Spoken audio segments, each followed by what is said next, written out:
Hello all, welcome to today's class on antibiotics in which we will be studying about protein synthesis inhibitors. Now in this class we will be concentrating only on three important protein synthesis inhibiting antibiotics which are mainly used as antibacterial agents.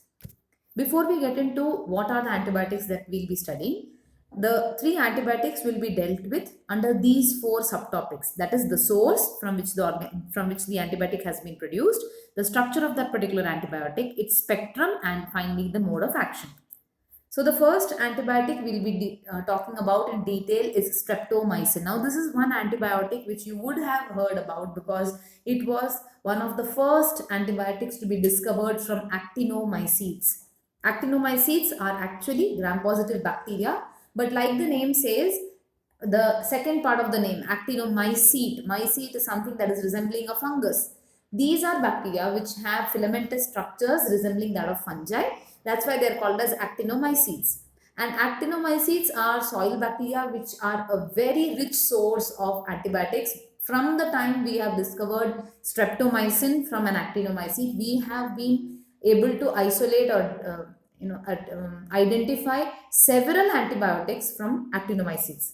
The organism which was the source of streptomycin is Streptomyces griseus. So Streptomyces is a genus of actinomycete and the species here is griseus, and it was discovered in the year 1943 by a very well-known soil microbiologist, that is Selman Waksman, and for that he even got the Nobel Prize in 1952 because this was the antibiotic that was first active against tuberculosis infection or TB infection, which still is to a large extent a very difficult infection to treat. So the organism that produces it is Streptomyces griseus, and this is the scientist who has discovered it, that is Selman Waksman. Actually, it was his student Albert Schatz who discovered this or who started the process of discovery, and this is the organism, that is Streptomyces griseus, from which we have isolated this antibiotic. Now, streptomycin is an example of an aminoglycoside. When we say aminoglycoside, glycoside is a carbohydrate compound, a carbohydrate derivative, which contains a very large amount of amino group in it. That is why it is called as an aminoglycoside. Now, this aminoglycoside is divided into, or it is made up of three components: streptidine, which is an inositol, streptose, which is a pentose sugar, and streptosamine, which is an example of a glucosamine. So, the aminoglycoside streptomycin is made up of three components: streptidine, streptose, and streptosamine. Ultimately, it is an example of an aminoglycoside, a carbohydrate compound which is rich in amino groups. We have other aminoglycosides as well, like kanamycin or gentamicin, neomycin. All of those are having a mode of action that is similar to that of streptomycin. So this is a broad spectrum antibiotic. Like I told you in the beginning of the video, it is an antibacterial agent, which means it is effective against bacteria. But it is called as a broad spectrum antibiotic because it is effective against a very large group of bacteria like gram-positive bacteria, gram-negative bacteria, and even Mycobacterium, which is a special group of bacteria. It is an organism that is very difficult to target, and we have streptomycin which is effective even against Mycobacterium. One of the species of Mycobacterium is the one causative agent for tuberculosis. So as our video title goes, it is a protein synthesis inhibitor, and I also told you that these are antibacterial agents, which means I will be focusing more on the prokaryotic protein synthesis. Now, any protein synthesis, prokaryotic or eukaryotic, occurs on ribosomes. Ribosomes are acting as the workbench. So, the protein synthesis is occurring on the ribosome, and every ribosome is made up of two parts. But because we need to think about the bacterial protein synthesis or the prokaryotic protein synthesis, prokaryotic ribosome is made up of smaller subunit, that is 30S subunit, and the larger subunit, that is the 50S subunit. To these subunits, we have mRNA coming and attaching. mRNA will be giving us the information. mRNA will decide which amino acid needs to come next. And tRNA helps us to read that information. So tRNA will read the information on the mRNA and bring the corresponding amino acid. This, what is shown in blue, is the amino acid. Now, streptomycin or any other aminoglycoside will inhibit the protein synthesis by binding to the 30S subunit. Now, when it binds to the 30S subunit of the ribosome, it disrupts protein synthesis because that leads to misreading of the mRNA, which means even though mRNA is giving the correct information, the incorrect amino acid is coming over there because the information is being read wrong by the protein synthesis machinery. And why has that happened? Because streptomycin has gone and attached or lodged itself with the smaller subunit, that is the 30S subunit. So it leads to misreading of the genetic message which is being presented by the mRNA or the messenger RNA. This is the mode of action of streptomycin. Looking into the next antibiotic, that is chloramphenicol. Chloramphenicol is also a protein synthesis inhibitor. It is also an antibacterial antibiotic and it is also being produced by an actinomycete, Streptomyces. But as you can see here, the species is different. Streptomycin was being produced by Streptomyces griseus, whereas chloramphenicol is being produced by Streptomyces venezuelae. It was discovered in the year 1947. So Streptomyces venezuelae is another species of actinomycete that is known to produce this very important antibiotic chloramphenicol. Now this is an antibiotic that has got a very simple nitrobenzene ring which is bonded with dichloroacetyl group. So in other words, it is an example of an aromatic compound. A nitrobenzene ring along with a dichloroacetyl group forms this aromatic compound, that is chloramphenicol. This is also a broad spectrum antibiotic and it is effective against gram-positive bacteria, gram-negative bacteria and even certain very difficult to target groups of bacteria like Rickettsia and Chlamydia. In fact, chloramphenicol is also active against another difficult to treat pathogen, that is Haemophilus influenza. So it is an antibiotic that has got a very broad range of action and is useful for infections which are very difficult to treat.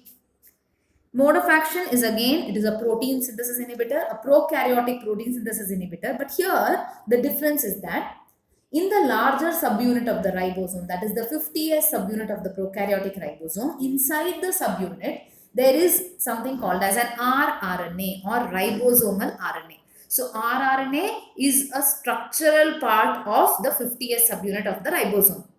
Chloramphenicol binds to this 23S rRNA that is found in the larger subunit of the ribosome or the 50S subunit of the ribosome.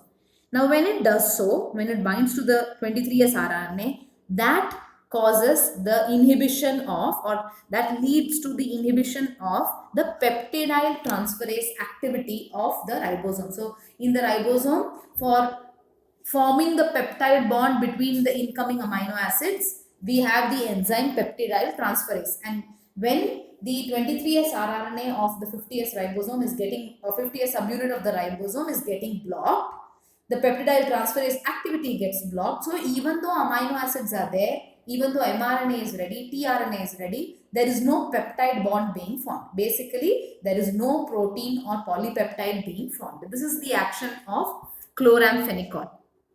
Moving on to the last protein synthesis inhibitor that we will be discussing today, that is tetracycline. Now, tetracycline is also a very popular antibiotic and initially it was thought to be a quinolone because it contains the chloro group or chlorine group in it, that is the chlorotetracycline. But now we know that it is a separate class itself. So initially it was thought to be a group of natural and semi-synthetic quinolone compounds, but we now know that it is a totally different group in itself. We'll be discussing what type of structure it has. But before that, we have two types of natural tetracyclines. We do have several semi-synthetic ones, several tetracyclines which the humans have modified in the lab. But we do have two natural tetracyclines. One is chlorotetracycline and the other one is oxytetracycline. Chlorotetracycline is known to be produced by the Streptomyces species, again an actinomycete, Streptomyces species aureofaciens, whereas oxytetracycline is produced by Streptomyces species, that is Streptomyces rimosus. So we have aureofaciens producing chlorotetracycline and rimosus producing oxytetracycline. These antibiotics are polyketide in nature, that is they have a fused tetracyclic nucleus and they are polyketide compounds. Their spectrum is again a broad spectrum antibiotic because they are active against gram-positive bacteria, gram-negative bacteria, and even the difficult to target groups such as Rickettsia, Chlamydia, and Mycoplasma. So these are antibiotics which are able to attack a broad range or a wide range of bacteria. Their mechanism of action is again the protein synthesis inhibition in bacteria. And what they do is they bind to the 30th subunit, that is the smaller subunit of the ribosome.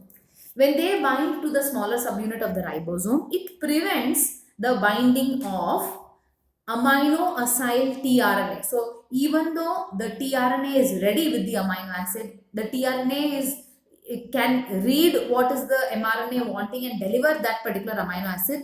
The problem here comes that the tRNA cannot bind at all. So it binds to the 30th subunit or the smaller subunit of the ribosome, which prevents the tRNA from binding. And if tRNA cannot bind, it cannot deliver the amino acid. So basically, there is no amino acid getting delivered at all. Thus, the protein synthesis is not occurring. This is how tetracycline blocks the protein synthesis in prokaryotes. Let's just quickly have a recap. As you can see here, we have done 3 important protein synthesis inhibitors: streptomycin, chloramphenicol, and tetracycline. All 3 of them are inhibiting prokaryotic protein synthesis, which means they are antibacterial in nature. They are all produced by Streptomyces species, that is Actinomyces species. But the species is different. The genus is same, Streptomyces, the species is different. And all 3 of them are broad spectrum antibiotics. Streptomycin and tetracycline bind to the 30th subunit, whereas chloramphenicol binds to 23S rRNA, which is present in the 50S subunit of the ribosome. So with that, we have finished with the 3 protein synthesis inhibitors which are of extreme importance. I'll see you all in the next class. Thank you.